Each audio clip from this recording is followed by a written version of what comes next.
जी हाँ, हिंदुस्तान की आज़ादी और मेरी बर्बादी एक ही साथ हुई। संयोग की बात है, बस एक ज़रा सी चूक ने तकदीर का बेड़ा गर्क कर दिया। अब आप सब सुनने पे आमादा हैं तो पूरा किस्सा ही सुन लीजिए।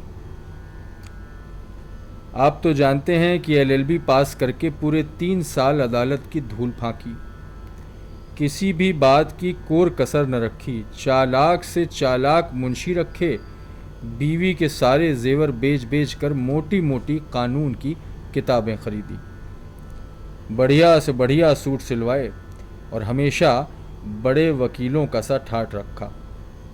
पर कमबख्त वकालत को न चलना था सुन न चली। जी हाँ, कमाल ही हो गया। अब साहब ठीक वक्त पर कचहरी जाता, हर अदालत में चक्कर काटता, एक एक मुवक्किल को ताकता भांपता, एक एक कानूनी पॉइंट पर 10-10 नज़ीरें पेश करता, मगर सब बेकार। मुवक्किल थे कि दूर से ही कतरा जाते। एक से बढ़कर एक नामाकूल घन चक्कर, घिसे घिसाए वकील तो मज़े मज़े से जेब गर्म करके मूछों पे ताव देते घर लौटते और बंदा छूछे हाथ आता। भाई अब ये सब देखिए तकदीर का खेल है। दुनिया में लियाकत की कद्र नहीं है, आंधी दुनिया है, भेड़िया दसान है हर तरफ। बस तकदीर जिसकी सीधी उसके पौबारा हैं। अंत के तंत में मैं वकालत को धता बता राजा साहब का प्राइवेट सेक्रेटरी हो गया। जी हाँ, कह तो रहा हूँ कि प्राइवेट सेक्रेटरी। यकीन नहीं आ रहा आपको? अब नहीं आ रहा यकीन तो मैं अपॉइंटमेंट लेटर दिखा सकता हूँ। तो जनाब अर्ज़ करता हूँ कि पूरे 7 महीने और 27 दिन वो चैन की बंसी बजाई कि क्या कहना। यानी महीने में पूरी तनख्वाह, बढ़िया खाना, कोठी बंगला, पान सिगरेट, सिनेमा और दोस्त मेहमानों का खर्चा फोकट में। बस एक रोज़ ज़रा सी चूक ने सब चौपट कर दिया। मिस जुबैदा, जी हाँ यही नाम था उसका। राजा साहब ने जुबैदा की नौकरी पर बहाल किया था। बस समझ लीजिए जुबैदा का ट्यूटर, गार्जियन, प्राइवेट सेक्रेटरी सब कुछ मैं ही था। राजा साहब उसे बेहद प्यार करते थे।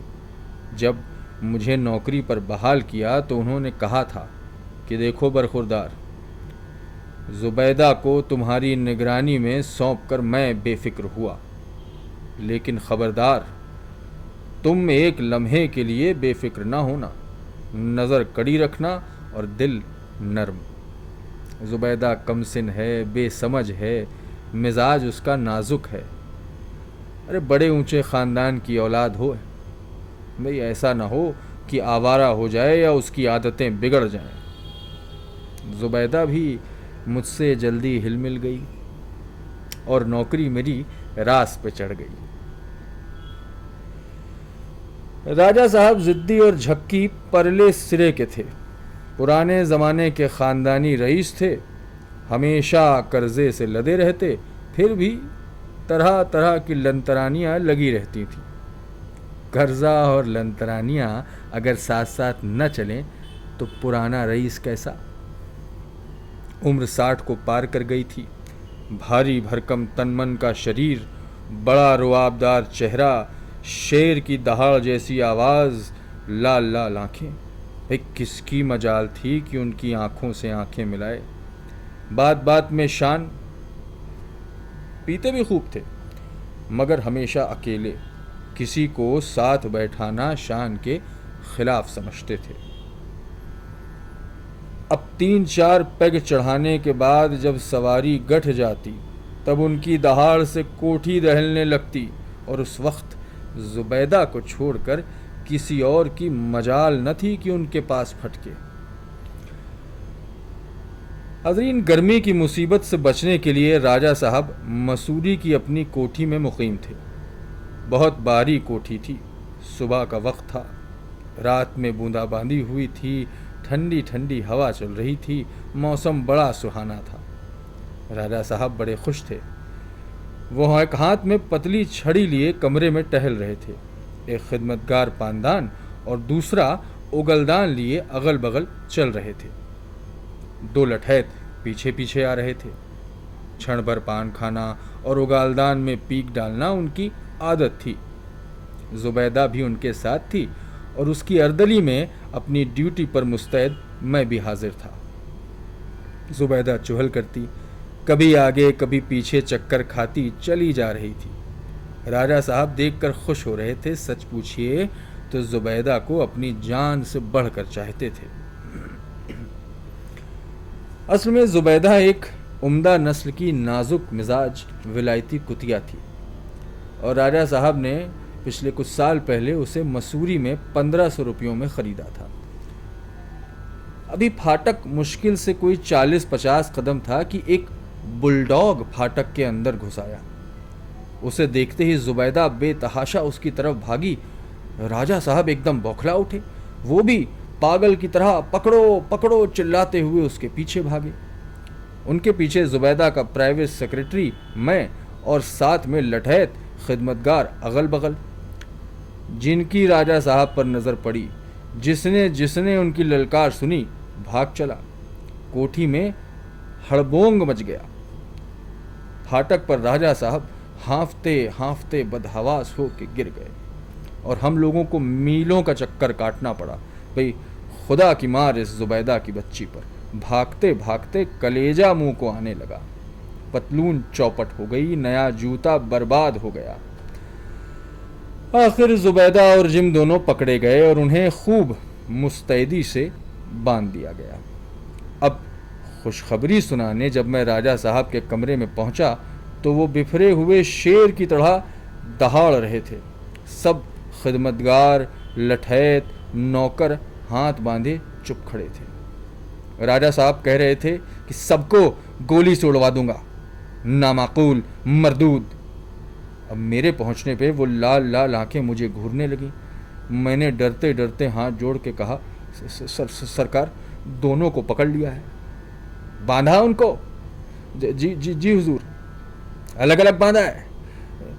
यही मुनासिब सजा है। लेकिन उस आवारा कुत्ते की जुर्रत तो देखो, मुझे हैरत है। क्या तुम जुबैदा की खानदानी इज्जत जानते हो?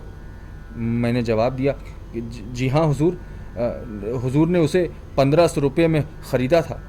क्या बेहुदा बकता है? ख़रीदा था क्या माने? 1500 रुपया क्या जुबैदा की कीमत हो सकती है? जी नहीं सरकार। तो फिर क्या बकते हैं? राजा साहब ने आंखें तरेर कर मेरी तरफ देखा। तो फिर क्या जवाब दूं ये समझ न सका। हाथ बांधे खड़ा रहा।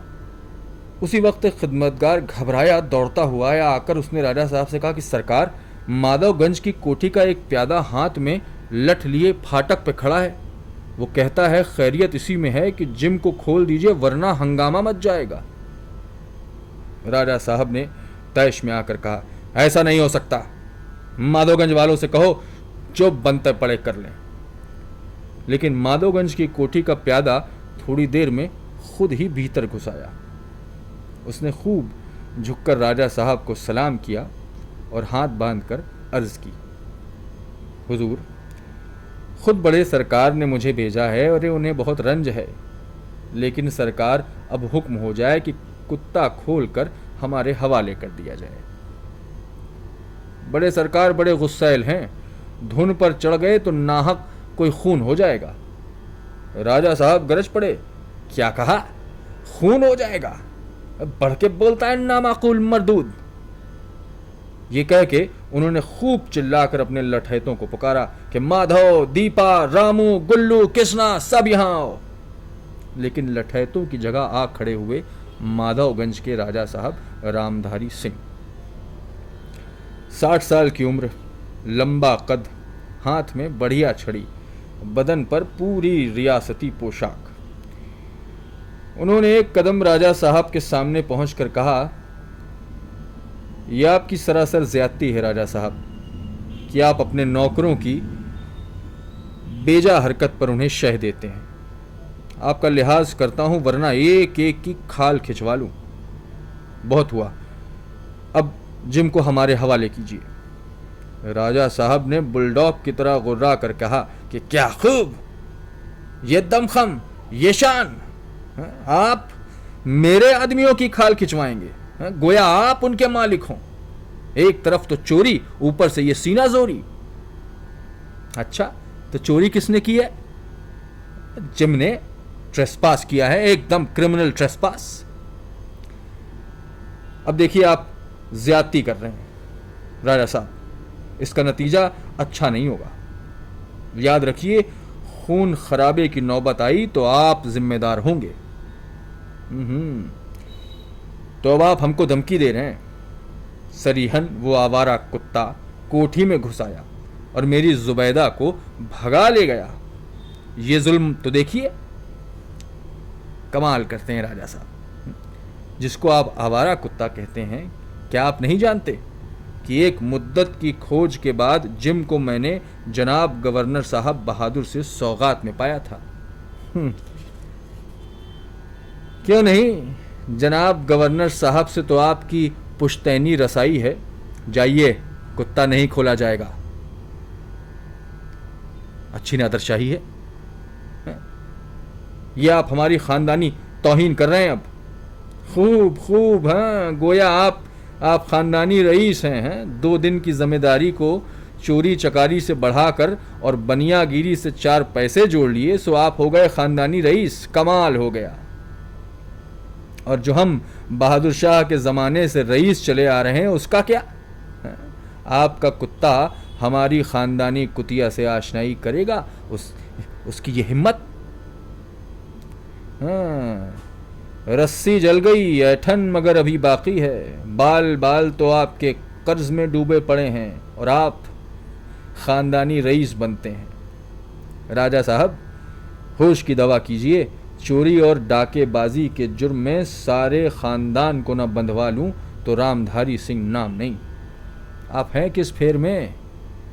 अखा, तो ये भी देख लिया जाएगा। कर देखिए आप, नया नया रुपया है, उछलेगा तो ज़रूर ही।